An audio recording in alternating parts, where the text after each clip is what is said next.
आज हम लेके आए उत्तराखंड के दिन भर की बड़ी खबरें। तो उत्तराखंड में लगातार कोरोना मरीजों की संख्या बढ़ती जा रही है। उत्तराखंड में कोरोना के 49,000 मामले पहुंच गए हैं। वहीं 611 लोगों की अब तक मौत हो गई है। तो बड़ी खबर आई है, उत्तराखंड में स्कूल खोलने को लेकर के शिक्षा मंत्री ने बड़ा फैसला लिया है। तो कोरोना के कहर के बीच उत्तराखंड में स्कूल खोलने को लेकर के मंथन किया जा रहा है। उत्तराखंड सरकार कोरोना के चलते 6 महीने से ज़्यादा समय से बंद स्कूलों को खोलने के बारे में सोच रही है, लेकिन बच्चों के स्वास्थ्य को भी ध्यान में रखकर फैसला लिया जाएगा। बता दें कि आज उत्तराखंड में स्कूलों को खोलने को लेकर के शिक्षा मंत्री की बैठक ली। इस बैठक में मुख्य सचिव ओम प्रकाश सिंह भी मौजूद रहे। वहीं स्कूल खोलने को लेकर के शिक्षा मंत्री अरविंद पांडे ने मीडिया में कहा कि कोविड-19 को देखते हुए गांधी जयंती पर यानी कल किसी भी कार्यक्रम में छात्रों को शामिल नहीं किया जाएगा। 15 अक्टूबर के पश्चात स्कूलों को खोलने के निर्देश भारत सरकार ने दिया है, लेकिन उत्तराखंड में स्कूल खोलने को लेकर के जिला अधिकारियों के माध्यम से अभिभावकों को सुझाव स्कूल खोलने को लेकर के मांगे जाएंगे। तो 3 चरण में खुलेगा स्कूल। तो शिक्षा मंत्री अरविंद पांडे ने कहा कि 1 सप्ताह के भीतर जिला अधिकारी उत्तराखंड शासन से रिपोर्ट सौंपेंगे। जिला अधिकारियों की रिपोर्ट के आधार पर कैबिनेट में स्कूल खोलने पर चर्चा होगी, जिसके बाद कैबिनेट स्कूल खोलने को लेकर के चर्चा करेगी। शिक्षा मंत्री ने कहा कि 3 स्टेज में स्कूल खोलने पर मंथन हुआ है। शिक्षा मंत्री ने कहा कि पहली स्टेज में 9 से 12वीं तक के लिए स्कूल खुलेंगे, दूसरी स्टेज में 6 से 8 तक स्कूल खुलेंगे और तीसरी स्टेज में नर्सरी या 1 से 5 तक स्कूल खुलेंगे। इसी के साथ आज कोचिंग इंस्टीट्यूट को खोलने को लेकर भी अलग से मंथन हुआ है। जल्द ही कोचिंग इंस्टीट्यूट भी खोले जा सकते हैं। वही खबर आई है पौड़ी से, जहां पे गुलदार ने किशोरी को बनाया निवाला। दहशत है ग्रामीणों में। तो सिंगोरी ग्राम सभा के ओखलू गांव में गुलदार ने 15 वर्षीय पंकज पर हमला कर दिया, जिससे उसकी मौत हो गई। घटना के बाद विभाग ने पीड़िता परिवार को 3 लाख रुपए मुआवजा देने की बात की है। तो उत्तराखंड में गुलदार के हमले थमने का नाम नहीं ले रहे हैं। इसी कड़ी में पौड़ी के ओखलू गांव में गुलदार ने मवेशियों को चराने गए एक किशोर पर हमला कर दिया, जिसमें किशोर गंभीर रूप से घायल हो गया। मौके पर मौजूद लोगों ने आनंद फानंद में उसे अस्पताल पहुंचाया, जहां डॉक्टरों ने उसे मृत घोषित कर दिया। वहीं घटना के बाद ग्रामीणों में दहशत का माहौल है।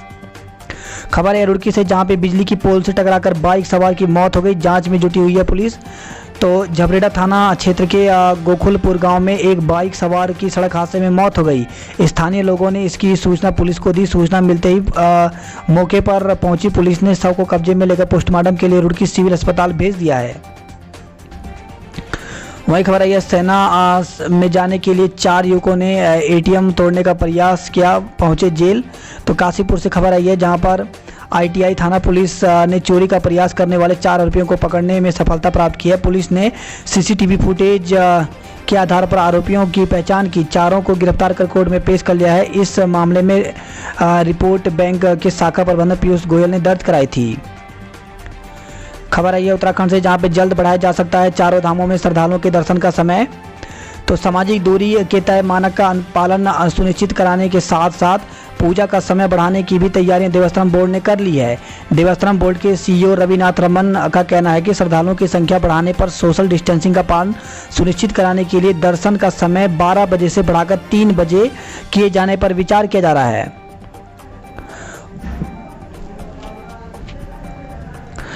आईटीबीपी जवान 19,740 फीट ऊंची अनाम चोटी को फतह करने हुए रवाना। तो प्रदेश के चंपावत जिले में गुरुवार को आईटीबीपी की 36वीं वाहिनी छामनिया लोहा घाट से हिमवीरों का दल पर्वतारोहण अभियान के लिए रवाना हो गया। दल को मुख्य अतिथि डीआईजी गिरीश चंद्र उपाध्याय ने हरी झंडी दिखाई। वहीं खबर आई है, अनलॉक 5 में उत्तराखंड के लिए आज से शुरू हुआ इन बसों का संचालन।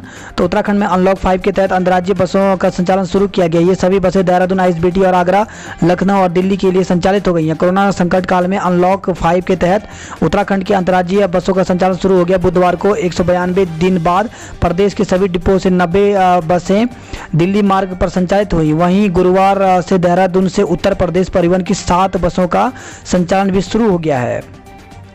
पिथौरागढ़ से खबर है, जहां पे मोटर मार्ग निर्माण की मांग को लेकर ग्रामीणों ने डीएम कार्यालय पर किया प्रदर्शन।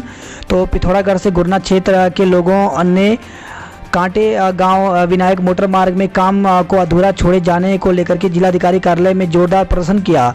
आक्रोशित लोगों ने सड़क निर्माण कार्य शीघ्र पूरा न होने पर उग्र आंदोलन की चेतावनी दी है।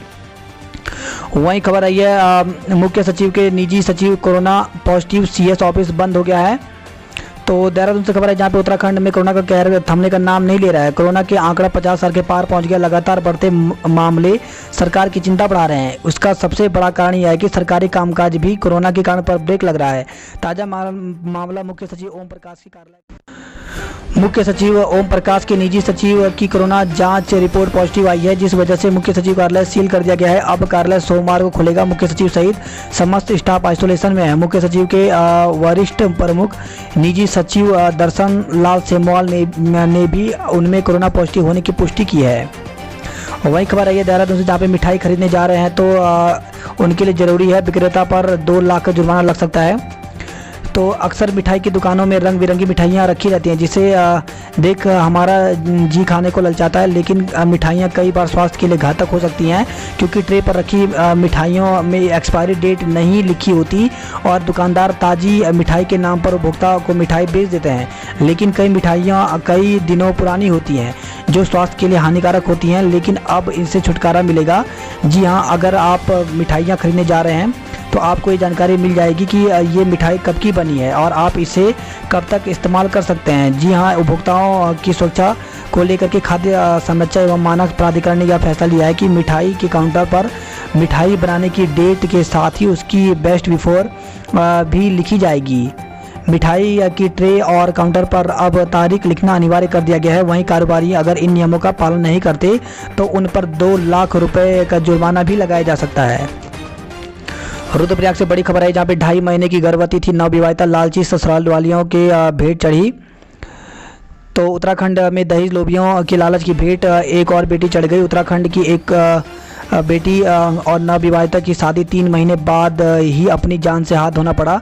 मामला पाला कुराली जिला रुद्रप्रयाग का है, जहाँ पर 21 साल की विवाहिता उषा देवी का शव जंगल में पेड़ के फंदे से लटका मिला। वहीं पुलिस ने शव को कब्जे में लेकर पोस्टमार्टम के लिए भेज दिया है, जिसमें चौंकाने वाली बात सामने आई है। गैस सिलेंडर के दाम पर फिर बढ़ोतरी, इतने रुपए हुआ महंगा। तो अक्टूबर में एक बार फिर से रसोई गैस सिलेंडर के दाम में बढ़ोतरी हुई है। आपको बता दें कि 19 किलो वाले गैस सिलेंडर के दाम में बढ़ोतरी हुई है और जो 14.2 किलो का घरेलू सिलेंडर है उसका दाम वही है।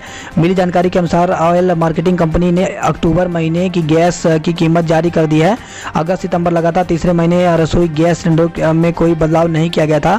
इस महीने तेल कंपनियों ने बिना सब्सिडी वाले 14.2 किलोग्राम सिलेंडर की कीमत 594 रुपये रखी है। इसके दाम में बढ़ोतरी नहीं हुई है। वही कॉमर्शियल सिलेंडर जो कि 19 किलो का होता है उसमें 32 रुपये की बढ़ोतरी की गई है।